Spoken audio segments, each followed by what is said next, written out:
اعوذ باللہ من الشیطان الرجیم پناہ مانگتا ہوں میں اللہ کی شیطان مردود سے۔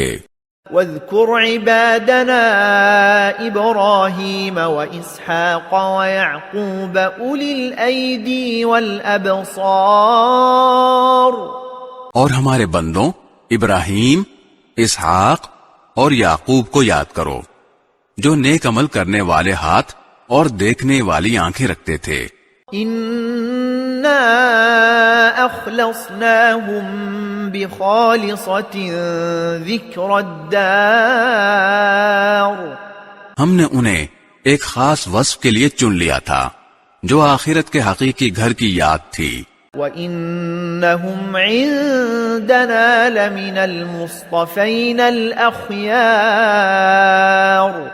اور حقیقت یہ ہے کہ ہمارے نزدیک وہ چنے ہوئے بہترین لوگوں میں سے تھے۔